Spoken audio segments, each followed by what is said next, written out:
The letter arrived on a Tuesday, which was fitting, because Tuesdays had always been the cruelest day in the Valcárcel household.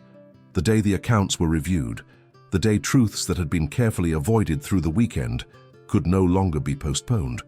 But this particular Tuesday was different.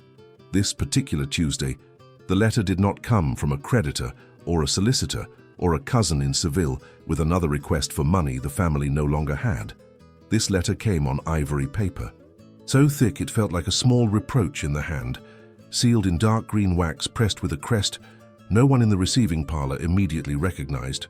No one, that is, except Doña Remedios, the housekeeper, who had served the Valcárcel family for 31 years, and therefore knew every shade of humiliation they had ever endured.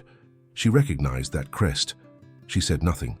She placed the letter on the silver tray, with the same careful neutrality she applied to everything, births, deaths, scandals, and carried it into the sala where Don Augusto de Valcárcel y Montilla, 4th Duke of Arrimadas, was eating breakfast alone.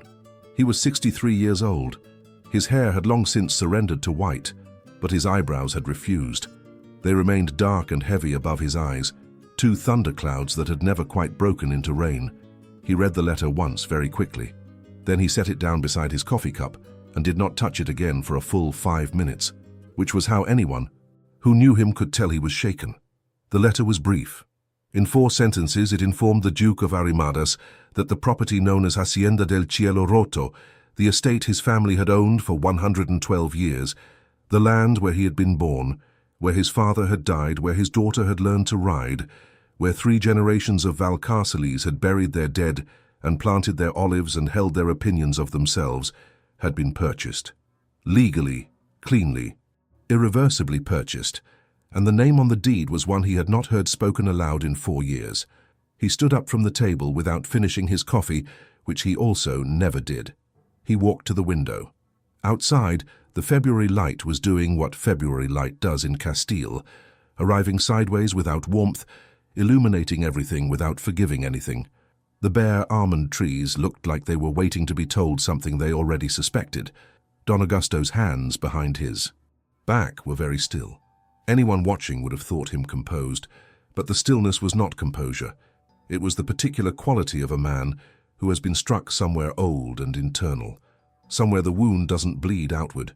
He had said it to her at this very window. He remembered the precise angle of the afternoon light, the way her dress, that plain grey wool she had always worn when she refused to perform prettiness for anyone, had made a small sound against the floorboards. When she stopped walking. She had stopped walking because she had understood what was coming, and she had wanted to receive it standing still. "You will never amount to anything," he had said. "You are clever enough to recognize your own limitations, which I suppose is something, but cleverness without pedigree, without name, without the discipline to submit to what is required of you, it is a lamp in a room with no walls. It illuminates nothing. It warms no one." She had not cried. That was what had unnerved him most. He had expected tears. Had he admitted to himself only in the privacy of memory, perhaps counted on them. Tears would have meant she was still, in some fundamental way, under his authority. Tears would have been a form of asking permission. She had not cried. She had nodded once the way a person nods when they have just been given information they intend to use. Then she had left. He had watched her walk across the courtyard below this very window, a small traveling case in each hand, her back straight in that particular way that somehow managed to communicate both dignity and departure simultaneously. He had thought, watching her go, she will be back within a month. He had thought this with the comfortable certainty of a man who has never had to test his predictions against reality. He had been wrong. For 4 years, nothing, no letter, no intermediary, no word carried second-hand through the labyrinthine social architecture of Castilian aristocracy. She had vanished the way water vanishes when it becomes something else entirely, not gone but transformed, somewhere beyond his ability to locate. And now she had sent a letter, 4 sentences long, informing him that she owned his house. Don Augusto picked up the letter from the table and read it a second time, much more slowly. It was signed in a hand he recognized with something that might, in another man, have been called a shudder. Señorita Elena Valcárcel de Cuevas, propietaria, Hacienda, del Cielo Roto. The daughter he had dismissed. The girl he had called a lamp in a room with no walls. She had not merely built the walls, she had bought the entire house. Outside, the almond trees stood in the February light, leafless and patient, the way things stand when they have spent a long time waiting to be proven right. If this world feels familiar to you, the candlelit salons, the sealed letters, the silences that carry more weight than any spoken word, then I have something waiting. For you, a full collection of stories like this one. Aristocratic romance, hidden secrets and love that refuses to follow the rules it was raised by. The link is in the comments. Some stories are too long for a single sitting, and that, I think, is precisely the point. 4 years earlier, on a March morning so cold the fountain in the courtyard had frozen mid-motion, a single arc of water suspended, surprised by its own stillness.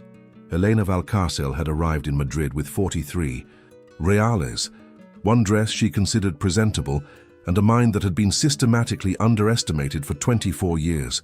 She had chosen Madrid deliberately, the way she chose most things, not because it was comfortable, but because it was efficient. Seville would have meant her mother's family, their suffocating kindness, their careful silences around the subject of the Duke. Barcelona she did not know. Madrid was where money moved, and money, Elena had understood since adolescence, was the only language her father actually respected. She had spent those adolescent years doing something her father had never suspected, learning. Not the learning he approved of, the French, the pianoforte, the genealogy of families whose daughters made suitable matches for the sons of other families. She had learned those things too, with the dutiful competence of a person practicing a lock for which they hold no key. But in the hours between lessons and meals, in the library, her father considered. His private domain, and therefore rarely entered, she had read everything she could find about land, commerce, contracts, and the movement of capital. She had read Jovellanos on agrarian reform. She had found, behind a row of her grandfather's hunting journals, 3 volumes on mercantile law that no one had touched in 40 years.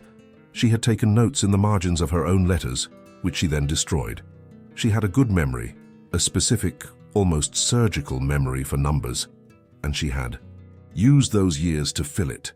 When Don Augusto had stood at the window and told her she would never amount to anything, Elena had understood something in that moment with a clarity that was almost like mercy. He was not describing her. He was describing his fear of her. Madrid in March was grey and indifferent and perfect. She found a room above a printing shop in the Barrio de las Letras, owned by a widow named Doña Petra, who rented to 3 other women of similarly reduced circumstances, and who asked no questions, as long as the weekly payment arrived without drama.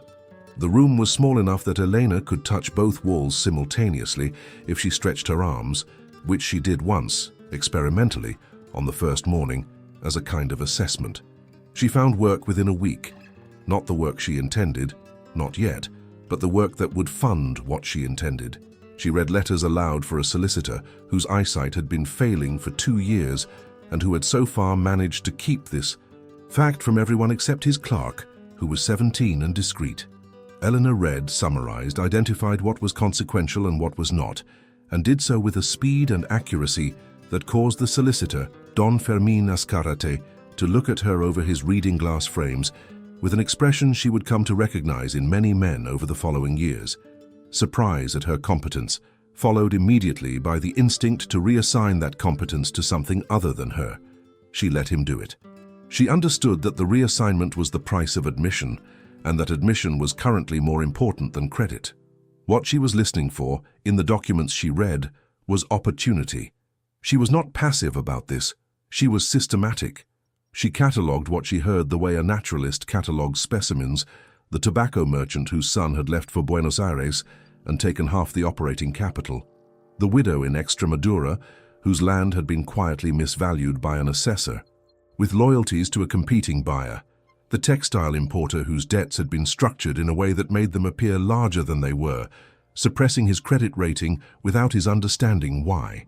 She began to write letters, careful letters, specific letters, letters that demonstrated she knew things about the recipient's situation that the recipient had not realized were visible. Several of these letters were not answered. Several were answered with hostility. 2 were answered with interest. The textile importer's name was Don Raimundo Ochoa, and he was 48 years old and had built his business over 20 years with a combination of genuine talent and the particular exhaustion that comes from fighting alone for too long. He met Elena in a public tea room on a Thursday afternoon because his secretary had assumed, from the formality of her letter, that she was the representative of a legal firm.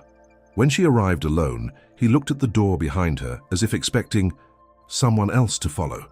He was a reasonable man. More precisely, he was a man whose reasonableness had been formed in the specific school of commercial failure, not ruin, but the chronic near miss that teaches a person to look carefully at things others overlook. He looked carefully at Elena. She explained in 18 minutes why his debt was not what he thought it was, how it had been misstructured, and what could be done about it. She laid a single page of calculations on the table between them. She did not apologize for knowing what she knew. Don Raimundo was quiet for a moment. Then he said, "Who taught you this?" And Elena, who had spent years being asked this question in one form or another, as accusation, as doubt, as the disguised suggestion that knowledge without a male source must be counterfeit, answered with something she had been quietly preparing. "I taught myself. Does that change the accuracy of the numbers?" He looked at the numbers again. Then he looked at her. "No," he said, "it does not." They came to an arrangement, provisional, careful, structured to limit her exposure while giving her a share of what she recovered. It was the first transaction of its kind Elena had made, and she understood as she left the tea room that it would not be the last. What she did not understand yet, walking through the March-grey streets of Madrid with the careful excitement of something that has just begun to move, was that she had just met the man who would, over the following 3 years, become the closest thing she had to an ally, a business partner, and so, in the particular unspoken way of people who work alongside each other through difficulty, something she could not yet name. She had 43 reales and a mind like a map. She was going to need a larger room. The widow in Extremadura wrote back in April. Her name was Doña Concepción Fuentes Albarrán, and she was 67 years old, and the letter she sent was 3 pages long and written in a hand that slanted decisively to the right, as if the words were always on their way somewhere. She confirmed everything Elena had suggested about the land valuation. She had suspected it herself, she wrote, for 2 years, but had found no one willing to say so aloud, because the assessor in question was the brother-in-law of the provincial magistrate, and in Extremadura in 1847, certain discomforts were structural. She wished to know, Doña Concepción wrote, what Elena proposed to do about it. Elena proposed to travel to Cáceres. Don Raimundo lent her the money for the coach fare, which she documented in a small leather notebook she kept for this purpose, and repaid, with interest, 4 months later. The journey took 2 days, and Elena spent those 2 days in the coach reading a land registry manual and watching the landscape outside the window flatten and redden as Castile gave way to Extremadura, cork oaks and dusty roads, and a quality of light that felt older than the cities, as if it had been pressing down on that soil for centuries before anyone thought to give it a name. Doña Concepción lived in a house that had once been beautiful and was now managing, the way certain old things manage, not through maintenance, but through the sheer structural stubbornness of good original materials. She received Elena in a sala that smelled of beeswax and the particular dryness of rooms where windows are rarely opened, and she looked at Elena for a long moment before she said, "Anything." Then she said, "You are much younger than I expected." "Yes," Elena said. "People often say that."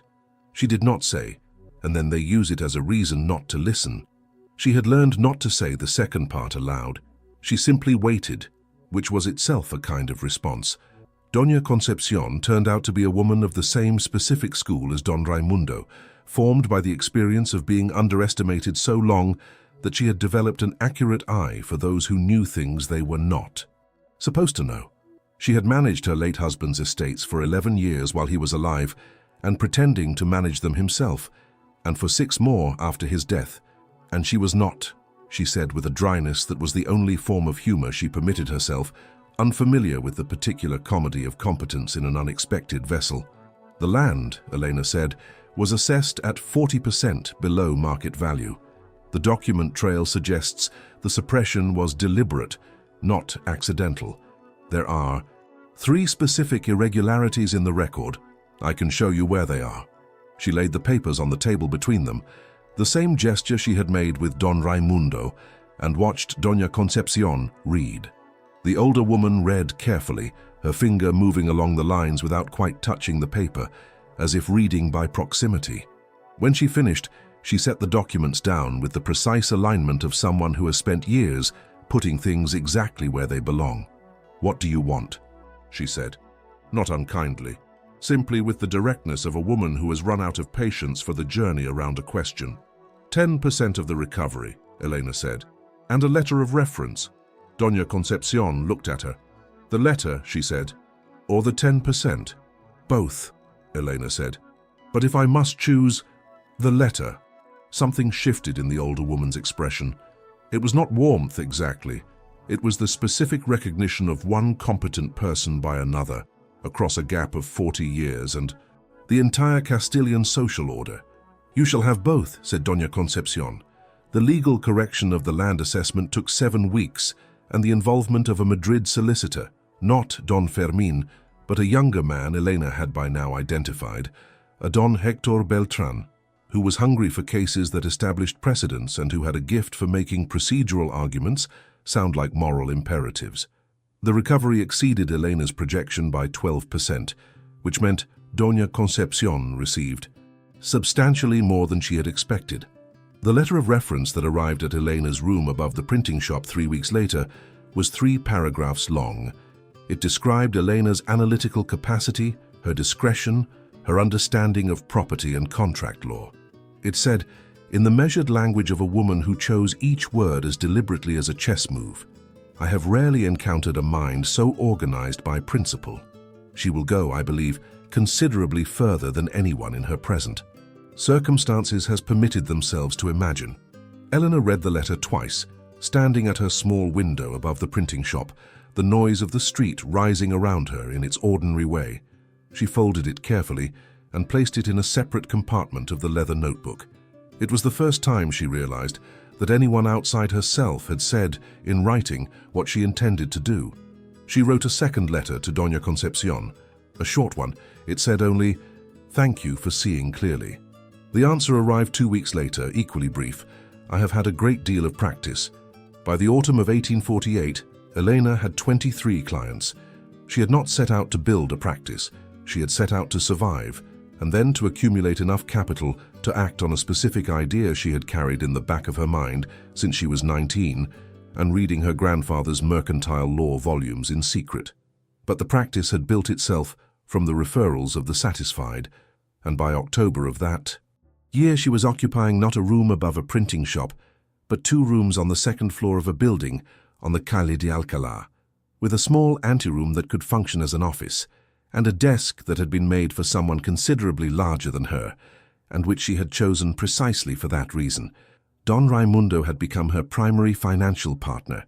They had structured their arrangement with the kind of legal clarity that is usually only achieved by people who have been in relationships, commercial or otherwise, where the failure of clarity had cost them something. He provided capital for the larger transactions. She provided analysis. The profits were divided according to a formula they had both agreed on and both understood, which was rarer than it should have been. What they did not discuss, and both noticed not discussing, was the quality of the silences between the operational conversations. The silences had begun to accumulate a texture. Not quite awkward, not quite comfortable, but something more specific than either. The texture of 2 people who are circling something neither has named. Elena did not name it. She had a theory, which she had refined during her 2 years in Madrid, about the relationship between naming things and losing control of them. Unnamed, a thing remained in the space of possibility. Named, it became subject to negotiation, to the social pressures of propriety and consequence, to her father's voice somewhere at the back of her mind saying, "This is not the proper order of things." She had spent 4 years establishing that her father's sense of proper order was one she was no longer required to inhabit. So the unnamed thing continued. It was in November that the letter from Castile arrived, not from her father, but from Doña Remedios. The housekeeper had found her address through means she did not explain and did not need to, because Doña Remedios had always had an uncanny ability to locate what she needed to know, and Elena had grown up believing this was simply one of the housekeeper's natural properties, like her slightly excessive devotion to the polishing of silver. The letter was brief. Doña Remedios was not a woman who used two words where one would do. "The estate is in difficulties," she wrote. "Your father will not speak of it. Your brother manages badly. The almond harvest failed for the second year. I thought you should know. I do not ask for anything. I simply thought you should." Tano. Elena read the letter 3 times. Each reading produced a different response. The first was something that wanted to be grief. The second was something colder and more analytical. The third was something she did not have a name for. The specific sensation of watching an opportunity materialize from what you once believed was only pain. She walked to her window. The Calle de Alcalá in November was a river of umbrellas and horse traffic, and the sound of the city going about its serious business, and Elena watched it for a long time. She thought about the hacienda. She thought about the smell of the olive groves in summer, which was a smell she had not permitted herself to think about in 2 years, because it was the kind of memory that could cause structural damage. She thought about her father standing at the window, his hands behind his back, his certainty enormous and load-bearing. She thought about land registry documents, about valuation, about the particular opportunities created by the distress of properties that had been mismanaged by people who had confused inheritance with competence. The following morning she wrote 3 letters. One to Don Raimundo, describing a potential land acquisition she wished to discuss. One to Don Hector Beltran, requesting the name of a reliable notary in Cáceres province. And one, the shortest, the most carefully composed, to Doña Remedios, thanking her for the information. She did not write to her father. She had a different way of writing to her father. You already know how this ends, or you think you do.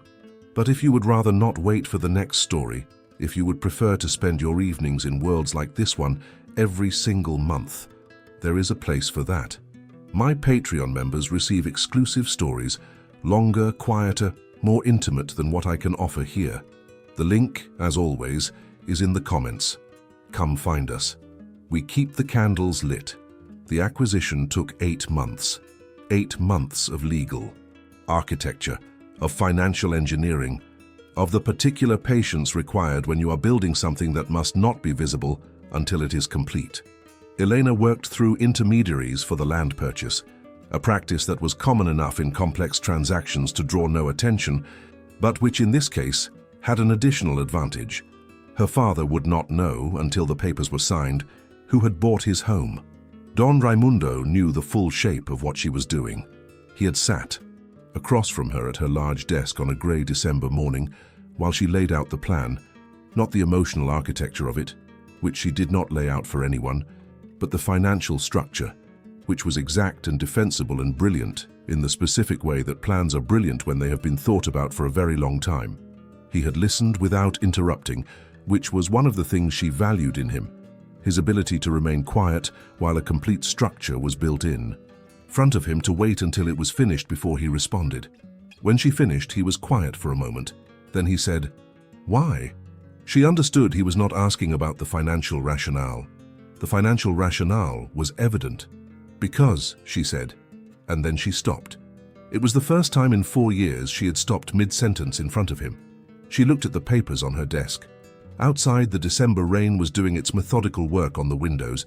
"Because he told me I would never amount to anything," she said, "and I want him to understand in a form that cannot be argued with that he was wrong." Don Raimundo looked at her for a long moment.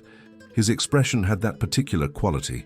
She had noticed it before, always in the moments when she said something more honest than she had intended, of a person choosing whether to cross a particular distance. "Elena," he said. He had not called her by her first name before.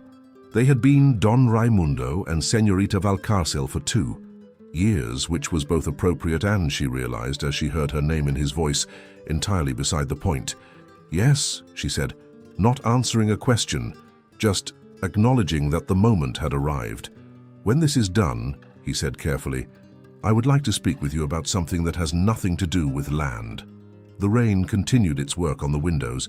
Elena looked at him. "Ask me in the spring," she said, "when the papers are signed." He nodded slowly. He understood that she was not refusing. She was only asking him to wait until she had finished the thing she had started. He had the good sense to recognize the difference. The 8 months were not easy months. There were legal obstacles that required Beltrán at his most creative. There were competing buyers, one she suspected placed in her path deliberately by someone who had noticed the pattern of her interest and had not yet identified who she was, but had identified that she was acquiring proximity to something. She navigated the complications with the methodical intensity of someone who has been preparing for a specific task for 4 years and is not inclined to be stopped by procedural inconvenience. There were moments, in the hardest weeks, when she would sit at her desk in the lamplight after everyone else had left and allow herself to think about the almond trees, about the way the courtyard smelled in February, even in the cold, when the blossoms came first and the leaves came after, and you understood again every year that beauty was not conditional on warmth. She did not let herself think about whether she wanted the land or whether she wanted the lesson.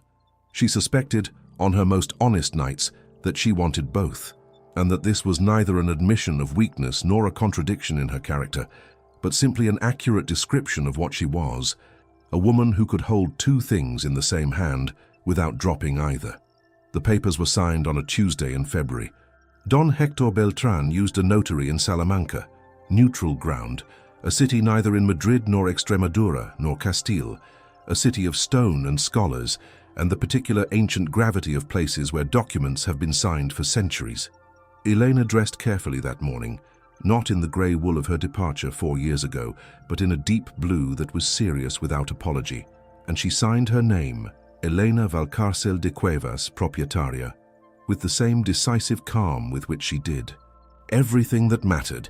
She had already instructed Beltrán to send the notification letter, 4 sentences, ivory paper, dark green wax, the crest of the estate itself, which was now legally hers. On the train back to Madrid, watching Castile move past the window in its February light, she was surprised by the quality of what she felt. She had expected triumph, the clean, rising sensation of the completed thing.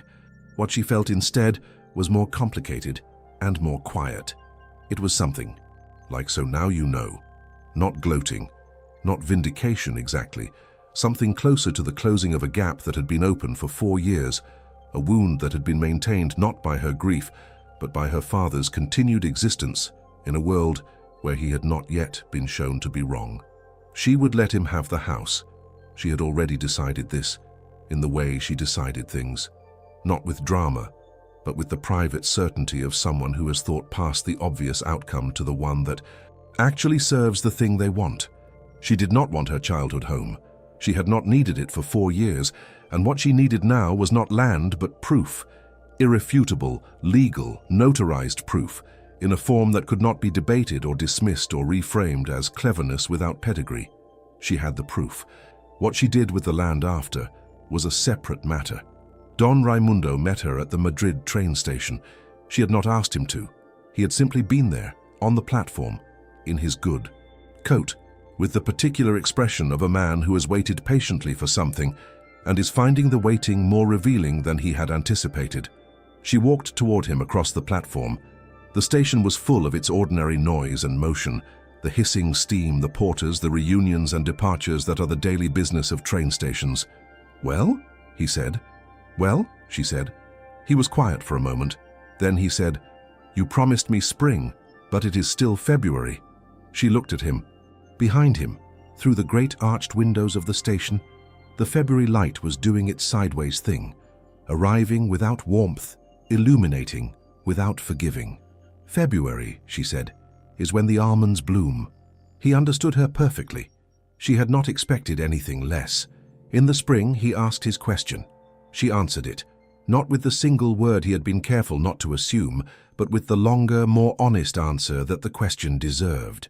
They negotiated the terms of what they would be to each other with the same care they had always applied to contracts, which is to say, with precision about what mattered and generosity about everything else. The letter Elena sent to her father arrived in April. It was considerably longer than 4 sentences.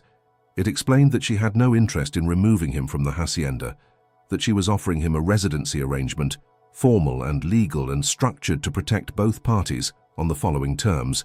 She would hold the land, he would manage the olives, and the proceeds of the harvest would be divided in a proportion that was fair and clearly described in language that required no interpretation. She did not write, "I forgive you." She was not certain she did entirely, and she was constitutionally unable to claim certainties she did not possess.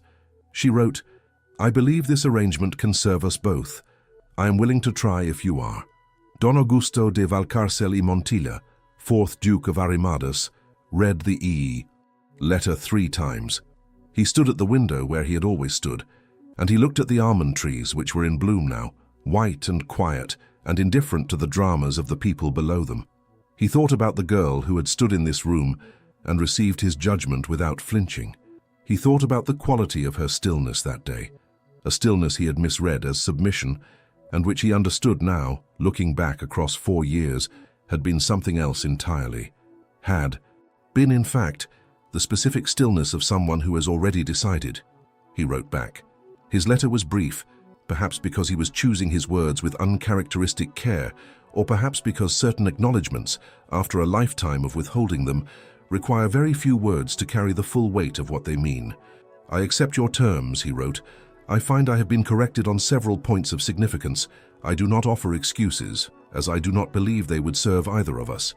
I offer only, I accept your terms." He signed it, and this was the detail that Doña Remedios, who brought the sealed envelope to Elena's new address in Madrid on a warm April morning, told her about afterward, with the dry precision she applied to everything. He had crossed out Don Augusto de Valcárcel y Montilla, Duque de Arrimadas, and written simply, "Your father." The hacienda bloomed that spring, as it had bloomed every spring for 112 years, indifferent to the question of who owned it. The almonds came first, white and without leaves, and then the leaves, and then the long golden summer that Castile does when it remembers to be generous. Elena Valcárcel de Cuevas returned only once that year, in June, on a brief visit to review the harvest arrangements. She walked through the courtyard on a warm evening when the light was doing what summer light does in that part of the world, going golden and sideways and absolutely convinced of its own beauty, and she stood for a moment in the smell of it, the dry stone and the olive dust and the ghost of beeswax from the housekeeper's lifelong campaign against neglect. Her father was in the sala. They had dinner together, which was slightly uncomfortable and occasionally surprising, as dinners between people who are learning each other for the second time tend to be. He did not say, "I was wrong." He said instead, passing her the bread with slightly more care than the gesture required, "How did you learn the land registry?" "Law?" And she understood this was the closest he knew how to come to the question he meant. "I read your grandfather's library," she said, "the volumes behind the hunting journals." He was quiet for a moment. His dark eyebrows, still refusing to turn white, moved fractionally. "He would have approved of you," her father said, "I think. It was not everything. It was something."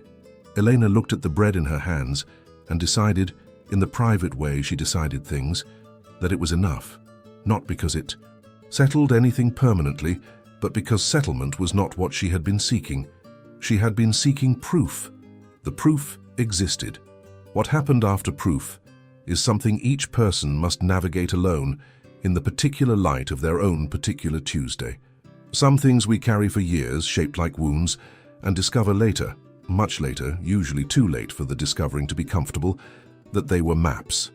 Elena Valcárcel carried hers across 4 years and 3 provinces, and more ledgers than any young woman of her era was supposed to know how to read. At the end of it, she owned the land, and she owned the proof, and she owned herself. Whether she forgave her father, I cannot say with certainty, but I believe she chose, with the precision she applied to everything, to offer him the possibility of deserving it. If these stories move something in you, if you have ever stood in a courtyard and decided, quietly, that someone's certainty of your limitations was simply information you intended to use, then perhaps you will find other such stories waiting for you here. Subscribe so the next one finds you before it finds anyone else.